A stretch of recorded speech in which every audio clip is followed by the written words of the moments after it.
ఓం శ్రీ గురుభ్యో నమ శ్రీ గురుపాదుకాభ్యో నమ శ్రీ మహాగణాధిపతయే నమ ఓం మహాసరస్వత్యై నమ ఓం దుర్గాయై నమ. శ్రీదేవి సప్తశ్లోకి అనే ఈ స్తోత్రం ఎంతో మహిమాన్వితమైనటువంటిది. శరన్నవరాత్రుల సమయంలో దేవి సప్తశతి అని ఒక మహాగ్రంథాన్ని జగన్మాత యొక్క భక్తులు పారాయణం చేస్తారు. ఆ దేవి సప్తశతిలో 700 శ్లోకాలకు పైగా ఉంటాయి. ఆ దేవి సప్తశతిని, ఆ దుర్గా సప్తశతి అని కూడా అంటారు. ఆ దేవి సప్తశతిని, ఆ దుర్గా సప్తశతిని గురుముఖతః పొంది, అంటే గురువు యొక్క ఉపదేశం చేత నేర్చుకుని ఒక సరైనటువంటి పద్ధతిలో అమ్మవారిని ప్రతిరోజు మరి పూజిస్తూ, ముఖ్యంగా శరన్నవరాత్రుల్లో దుర్గా సప్తశతిని పారాయణం చేసేటువంటి అమ్మవారి భక్తులు మన పుణ్యం చేత, మన అదృష్టం చేత భారతదేశంలో ఎంతోమంది ఉన్నారు. ఆ దేవి సప్తశతి అంటే దుర్గా సప్తశతి నుండే తీసుకోబడినటువంటి 7 శ్లోకములు గల స్తోత్రమే ఈ శ్రీ దుర్గా సప్తశ్లోకి. సప్త అంటే 7, సప్తశ్లోకి 7 శ్లోకములు. అత్యంత సులభమైనటువంటి 7 శ్లోకములు మంత్రశ్లోకములు అని మనం అనవచ్చు. అంటే ఒక మంత్రమునకు ఎటువంటి శక్తి ఉంటుందో ఆ శక్తి ఈ శ్లోకములలో నిబిడీకృతమై ఉన్నది. మనం చేయాల్సిందంతా ఒకటే, ఈ శ్లోకములను నేర్చుకొని ఆ అమ్మవారిని ఈ శ్లోకముల ద్వారా స్తుతించి ఆ జగన్మాత యొక్క కృపను పొందడమే. ఈ విషయంగా మా గురువుగారు మాకు ఒక కథ చెప్పేవారు. చాలా అద్భుతమైనటువంటి కథ.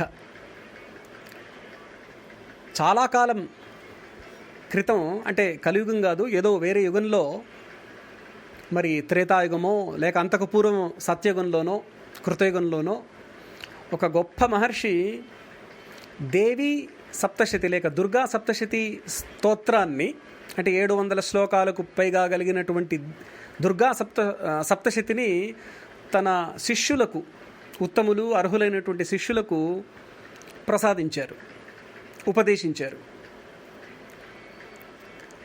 దుర్గా సప్తశ్లోకి స్తోత్రమును, ఆ మహాగ్రంథాన్ని తమ గురువు ద్వారా పొందినటువంటి ఆ శిష్యులు ధన్యులై ఆ గురువు గారిని కొన్ని ప్రశ్నలు అడిగారు. అంటే ఒక శిష్యుడు లేచి, స్వామి, మీరు మాకు ఒక గొప్ప వరం ఇచ్చారు. అసలు ఈ దుర్గా సప్తశతిని, అంటే 700 శ్లోకాలకు పైగా కలిగినటువంటి ఈ దుర్గా సప్తశతిని పారాయణం చేసి మేము ఇంకా తరించిపోవచ్చు. కానీ మరి వచ్చేటువంటి కలియుగంలో మనుష్యులకు అంత సమయం ఉంటుందా? సమయం ఉన్నా సరే దుర్గా సప్తశ్లోకి 700 శ్లోకాలకు పైగా ఉన్నాయి, చదవడానికి సమయం లేదు అంటారు. సమయం ఉన్నా సరే మరి అటువంటి వాళ్ళు తరించడానికి ఏదైనా ఉపాయం ఉన్నదా అంటే, అప్పుడు ఆ మహర్షి గారు నవ్వి ఎంతో దయతో, మంచి ప్రశ్నే వేశావు, నీవు అన్నది సరైనటువంటి మరి విషయమే, సరే అని అప్పుడు ఆయన ఈ దుర్గా సప్తశ్లోకి అనేటువంటి స్తోత్రాన్ని ఇచ్చి, ఈ దుర్గా సప్తశ్లోకిలో కేవలం 7 శ్లోకాలు మాత్రమే ఉన్నాయి. అవి కూడా చాలా సులభంగా ఉంటాయి. ఆ 7 శ్లోకాలు కూడా ఆ దుర్గా సప్తశతి నుండి తీసుకోబడినటువంటి అతి ముఖ్యమైనటువంటి శ్లోకాలు. కాబట్టి 7 శ్లోకాలను కనుక శ్రద్ధాభక్తులతో పారాయణం చేస్తే తప్పకుండా దుర్గమ్మ యొక్క అనుగ్రహాన్ని పొందుతారు అని గురువుగారు అంటారు. అప్పుడు ఇంకో శిష్యుడు లేచి నిలబడి, స్వామి, 7 శ్లోకాలు చదవడానికి గనక టైం లేకపోతే, సమయం లేకపోతే ఆ మనుషులకు, అప్పుడు గురువుగారు నవ్వి, సరే కానీ అయినప్పటికీ 7 శ్లోకాలు మొదట కొన్ని రోజులు పారాయణం చేసి, అందులో ముఖ్యంగా ఒక 3 శ్లోకాలు ఉన్నాయి. ఆ 3 శ్లోకాలను గనక ప్రతిరోజు అనునిత్యం గనక పారాయణం చేస్తే, చదివితే తప్పకుండా దుర్గమ్మ యొక్క అనుగ్రహాన్ని పొందుతారు. అవేంటంటే, ఓం సర్వమంగళ మాంగళ్యే శివే సర్వార్థ సాధికే అని సాగేటువంటి ఒక శ్లోకం, ఓం శరణాగత దీనార్థ పరిత్రాణ పరాయణే అని సాగేటువంటి ఇంకొక శ్లోకం, ఓం సర్వస్వరూపే సర్వేషే సర్వశక్తి సమన్వితే. ఈ 3 శ్లోకాలు కూడా 7 శ్లోకాల్లో వస్తాయి మీకు. ఈ 3 శ్లోకాలను చదివినా తప్పకుండా దుర్గమ్మ యొక్క అనుగ్రహాన్ని పొందుతారు అని ఆ గురువుగారు చెప్తారు. అప్పుడు ఇంకొక శిష్యుడు లేచి, స్వామి మీరు ఎంతో దయార్ద్ర హృదయాలు, అయినప్పటికీ మరి కలియుగంలో మనుషులు మాకు దానికి కూడా సమయం లేదనేటువంటి అవకాశం ఉంటుంది, అయినా సరే అంతో ఇంతో భక్తి ఉంటుంది కదా అమ్మ మీద, ఎక్కడో స్తుతించాలని ఒక కోరిక అయితే అప్పుడప్పుడు కలుగుతుంది కదా, మరి వాళ్ళను ఉద్ధరించడానికి, వాళ్ళల్లో ఇంకా శ్రద్ధను పెంచడానికి మరి ఇంకా ఏదైనా ఉపాయం ఉందా అని అడిగితే, అలాగైతే ఒకే ఒక ఉపాయం ఉంది అంటారు గురువుగారు. అదేంటంటే మొదట మాత్రం ఈ సప్తశ్లోకి అంటే ఈ 7 శ్లోకాలను కాస్త కొన్ని రోజుల పాటు చదివి, ఒకవేళ నీవన్నట్టుగా అంత బద్ధకమైతే 3 శ్లోకాలు చదవడానికి కూడా బద్ధకమైతే ఆ ఒక్క శ్లోకం ఓం సర్వమంగళ మాంగళ్యే శివే సర్వార్థ సాధికే అనేటువంటి ఆ ఒక్క శ్లోకాన్ని కనుక బాగా పఠిస్తే శ్రద్ధాభక్తులతో తప్పకుండా దుర్గమ్మ యొక్క అనుగ్రహం కలుగుతుంది. మరి ఇంతకంటే తరుణోపాయం లేదు. ఇంకా వేరే ప్రశ్నలు, అనవసరమైనటువంటి ప్రశ్నలు వేయొద్దు అని చెప్తారు ఆ గురువుగారు. మరి ఈ కథలో అంతరార్థం ఏ విధంగా మరి తీసుకోవాలి అనేటువంటిది నేను మీ విజ్ఞతకి వదిలేస్తున్నాను. నాకు అర్థమైనటువంటి విషయం ఏంటంటే, కనీసం ఒక్క శ్లోకం ఈ సప్తశ్లోకి నుండి కనుక నేర్చుకోగలిగితే, చెప్పగలిగితే ఆ అమ్మవారి కృప ఎటువంటిదంటే మిగతా 7 శ్లోకాలను కూడా నేర్చుకొని అమ్మవారిని స్తుతించాలనేటువంటి శ్రద్ధారూప అయినటువంటి అమ్మవారే కలిగిస్తుంది. యా దేవీ సర్వభూతేషు శ్రద్ధారూపేణ సంస్థిత నమస్తస్యై నమస్తస్యై నమస్తస్యై నమో నమః అన్నట్టు ఆ జగన్మాత శ్రద్ధారూపిణి కాబట్టి ఆ అమ్మవారి శ్రద్ధను కలిగించి మనల్ని ఎక్కువ శ్లోకాలు చదివేటువంటి విధంగా మనల్ని తయారు చేస్తుంది. తరువాత ఆ జగన్మాత యొక్క కృపచేత దేవి సప్తశతిని అంటే దుర్గా సప్తశతిని పొందేటువంటి అధికారాన్ని, అర్హతను కూడా మనకు ప్రసాదిస్తుంది. ప్రసాదించి తప్పకుండా మనల్ని ఉద్ధరిస్తుంది. కాబట్టి ఈ దుర్గా సప్తశ్లోకి అనేటువంటి స్తోత్రాన్ని దైనందికమైనటువంటి జీవితంలో ఉండేటువంటి ఆ కలిగేటువంటి విఘ్నములను, సమస్యలను తొలగించుకోవడం కోసం మనం తప్పకుండా చేయాలి. అమ్మవారి శక్తి స్వరూపిణి కదా, దుర్గే దుర్గతి నాశిని. దుర్గమమైనటువంటి కష్టములను, దుర్గతులను, ముఖ్యంగా ప్రమాదాలను కేవలం ఆ అమ్మవారి యొక్క స్తోత్రం అద్భుతంగా నివారించేస్తుంది. ఇంకొక విషయం నేను చెప్పదలుచుకున్నది ఏంటంటే, విద్యార్థుల చేత కూడా, అంటే చిన్న పిల్లల దగ్గర నుండి కాలేజీకు వెళ్ళేటువంటి, కళాశాలకు వెళ్ళేటువంటి విద్యార్థులకు కూడా ఈ 7 శ్లోకములను దయచేసి నేర్పండి. వాళ్లకు ఈ 7 శ్లోకాలు ప్రతిరోజు మననం చేసుకొని, వీలైతే నేర్చుకొని కంఠస్థం చేసి చెప్పడం అనేటువంటిది వాళ్ళకి ఎంతో శ్రేయోదాయకం. ఎందుకంటే విద్యార్థులకు 2 విషయాలు చాలా ముఖ్యం, 2 లక్షణాలు. ఒకటి జ్ఞానం, రెండవది రక్షణ. ఈ 2 కూడా దుర్గా సప్తశ్లోకి ద్వారా లభిస్తాయి. తర్వాత వాళ్లకు అత్యంత ముఖ్యమైనటువంటిది స్ఫురణ, అంటే జ్ఞప్తికి రావడం. చదువుకున్నది జ్ఞప్తికి రావడం, చదువుకున్నటువంటిది మరి మైండ్లో, మెదడులో ఉండడం, నిక్షిప్తమై ఉండడం, సరైన సమయంలో జ్ఞప్తికి రావడం అనేటువంటిది స్ఫురణ అంటారు దాన్ని. చాలా ముఖ్యం. ఎంతోమంది విద్యార్థులు చాలా బాగా ప్రిపేర్ అవుతారు, చదువుతారు, అయినప్పటికీ మరి పరీక్షా సమయంలో పరీక్షలు రాసేటప్పుడు వాళ్లకు సరిగా స్ఫురణకు రాక తికమక పడుతూ ఉంటారు. తద్వారా అసంతృప్తికి లోనవుతూ ఉంటారు. అసలు ఆ స్ఫురణ శక్తి జగన్మాతయే.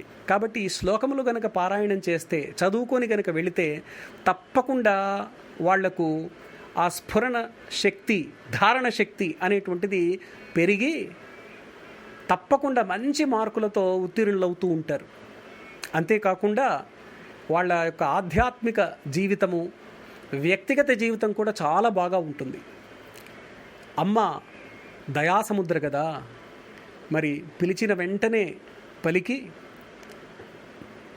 ఎటువంటి ఆలస్యం లేకుండా అనుగ్రహించి మనల్ని ఉద్ధరిస్తుంది.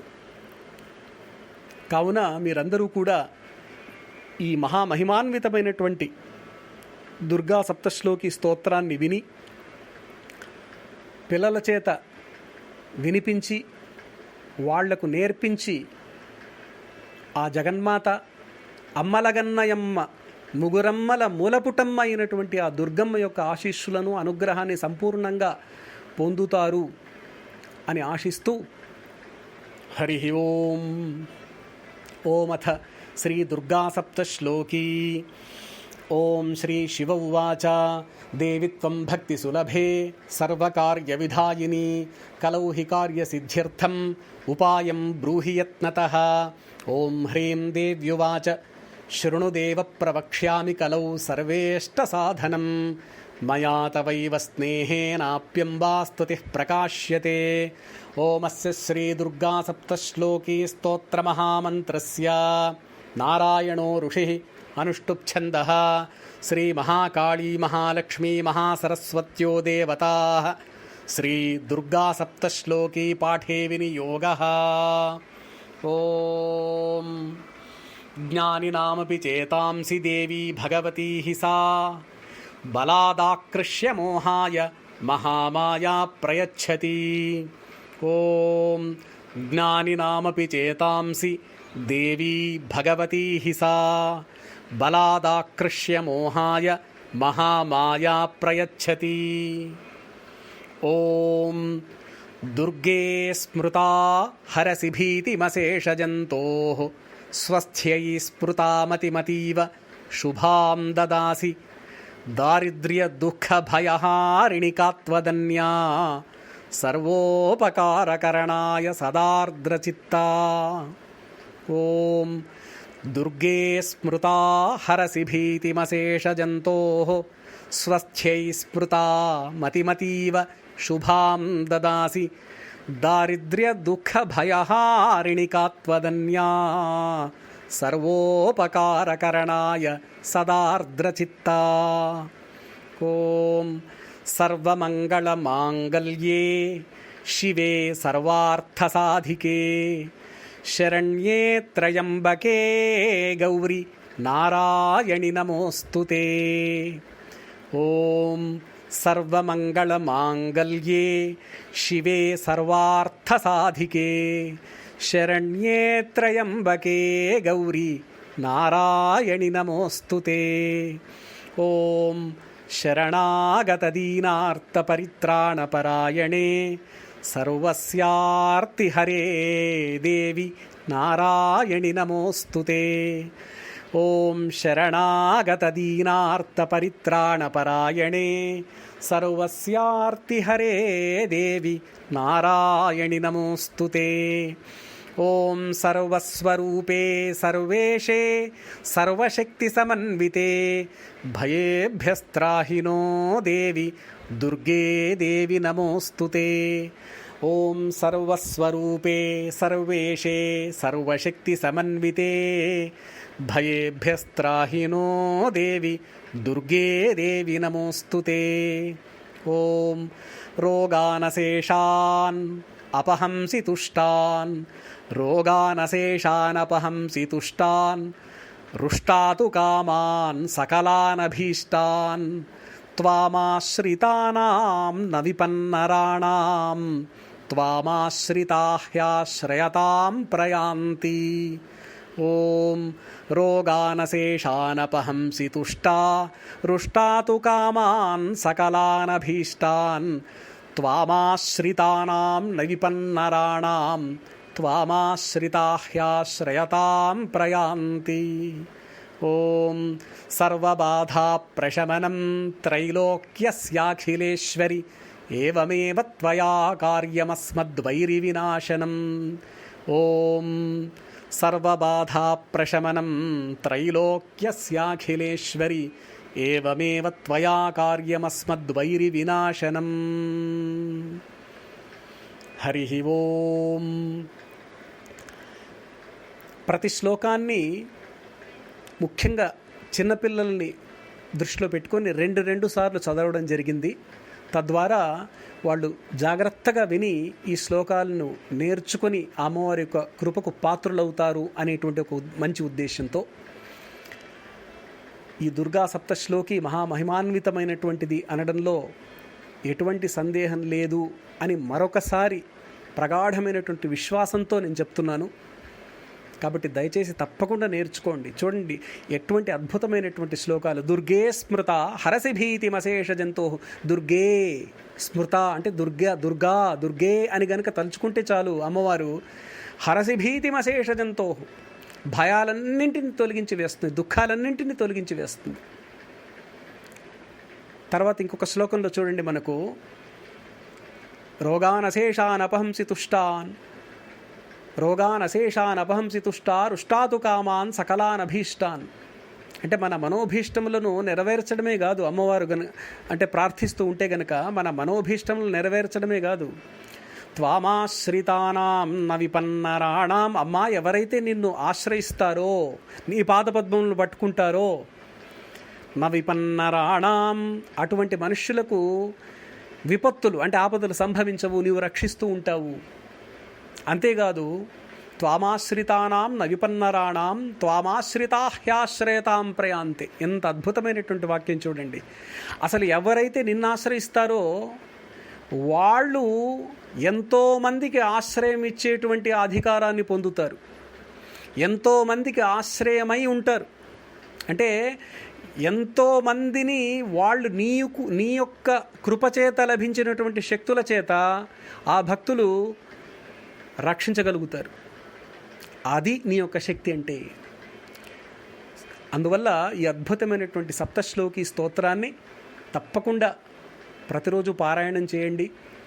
వీలైతే కంఠస్థంగా నేర్చుకొని ప్రతిరోజు ఆ జగన్మాతను భక్తి శ్రద్ధలతో స్తుతించి ఆ జగన్మాత యొక్క అనుగ్రహానికి పాత్రులవ్వండి. ఓం శాంతి శాంతి శాంతి. సర్వం శ్రీకృష్ణ పరబ్రహ్మార్పణమస్తు.